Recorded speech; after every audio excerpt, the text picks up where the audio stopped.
తిన్నగా వచ్చి కాకాసురుడు పడిపోయాడు. ఆ రెండు కాళ్ళ దగ్గర పడిపోయాడు. పడిపోతే నోటితో చెప్పకపోయినా తన దగ్గరికి వచ్చి పడిపోతే శరణాగతి చేసినట్టు స్వీకరించి, ఈ బ్రహ్మాస్త్రమునకు ఏదో ఒక ఆహారం ఇవ్వాలి, ప్రాణములతో సమానమైనది ఏదైనా ఆహారంగా ఇచ్చేయి అన్నాడు. అంటే ఆ దక్షిణం నేత్రం, ఆ కుడి కంటిలో ఉన్నటువంటి చూడగలిగిన శక్తిని ఆ కాకి బ్రహ్మాస్త్రానికి ఆహారంగా ఇచ్చేసింది. ఇచ్చి బతికింది. అప్పటి నుంచి కాకి చూపు అంటారు, ఇలా చూస్తుంది, ఒక కంటిలోనే చూపు. ఇచ్చి బతికి ఆ కాకి లేచి వెళ్ళిపోతూ స రామాయ నమస్కృత్యారాజ్ఞే దశరథాయ చ అన్నారు వాల్మీకి మహర్షి.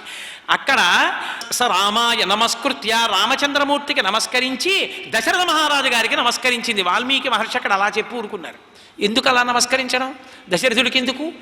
ఇంతటి ధర్మాత్ముడైన కొడుకుని కన్నావు, తన దగ్గరికి వచ్చి పడిపోతే శరణాగతి కింద స్వీకరించి రక్షించాడు, ఇటువంటి సుగుణాభిరాముడు ఎక్కడుంటాడు అని ఆ రాముడి గురించి చెప్పగానే, ఆ రాముడు రక్షించగానే రాముడికి నమస్కరించి దశరథుడికి నమస్కరించి వెళ్ళిపోయాడు ఆ కాకాసురుడు.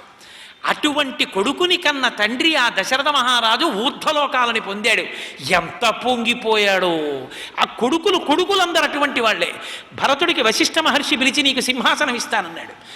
ఆయన అన్నాడు తండ్రి గురించి చెప్తూ, అయ్యయ్యో నాకు రాజ్యం ఎందుకండి, యతో మూలం నరపశ్యేత్ ప్రాతుర్భావ మిహాత్మనః సాకథం అనివర్తేతే అది ప్రత్యక్షే సతిదైవతే అంటాడు. ఎంత గొప్ప మాటో! నిజంగా తండ్రి గురించి అందరూ గుర్తుపెట్టుకోవలసిన మాట. లోకంలో పార్వతీ పరమేశ్వరులు లక్ష్మీనారాయణులు కంటికి కనపడరు. నేను ఉన్నాను, భవతి అంటారు సంస్కృతంలో. భవతి అంటే ఉన్నాను. నేను ఉన్నాను అన్న మాట మాట్లాడాలంటే అసలు ఈ శరీరం ఒకటి ఉన్నది అనాలి. అంటే అసలు ఈ శరీరము ఏర్పడడానికి మొట్టమొదట తనలో ఉన్నటువంటి తేజస్సుని విడిచిపెట్టిన తండ్రి ఉన్నాడే, ఆయన ఆ తేజస్సుని ప్రదానం చేసి ఉండకపోతే, తన ధర్మపత్ని యందు నిక్షేపించి ఉండకపోతే ఈ శరీరం ఉండేదే కాదు. కాబట్టి యతో మూలం నరపశ్యేత్, ఈ శరీరం ఉండడానికి మూలము తండ్రి యొక్క తేజస్సు. అటువంటి తండ్రి ప్రత్యక్షమైనటువంటి దైవము.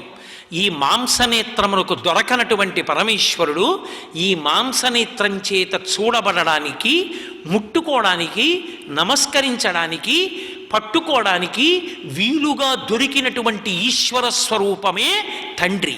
అటువంటి తండ్రి మాట కాదన్నవాడు, అటువంటి తండ్రి మనసు కష్టపెట్టినవాడు ఒక కొడుకా అంటాడు. తండ్రి అంటే రామాయణం అంతా గౌరవించింది, రామలక్ష్మణ భరత శత్రుఘ్నులంతా గౌరవించారు. తండ్రి కొడుకు కొడుకే. తండ్రి కొడుకుల అనుబంధం అంటే అంత గొప్పది. ఒక్క విషయం మీరు జ్ఞాపకం పెట్టుకోండి, ఏకశబ్ద సమ్యజ్ఞాత సృష్ట ప్రయుక్త స్వర్గే లోకే కామదుగ్భవతి. ఒక్క మాట పరమ సంతోషంగా శాస్త్రాన్ని అన్వయం చేస్తూ చెప్పుకున్నది దేవతల చేత సమస్త కోర్కెలను కురిపిస్తుంది. శ్రీరామాయణం చదవండి, అబ్బా ఏమి తండ్రి, ఏమి కొడుకులు, ఏమి అనుబంధం, ఎటువంటి సంబంధాలు! ఈ ధర్మం చేత కదా పురుషుడు పురుషోత్తముడవుతాడు. తండ్రిని ఇలా చూడాలి, ప్రత్యక్ష దైవం అని అర్థమవుతుంది. తండ్రి అంటే కంటికి కనపడే దైవం అని చెప్పి మనకి శాస్త్రాలు చెప్తున్నాయి. రామచంద్రమూర్తి అంతటి వాడు అంత గౌరవించాడు.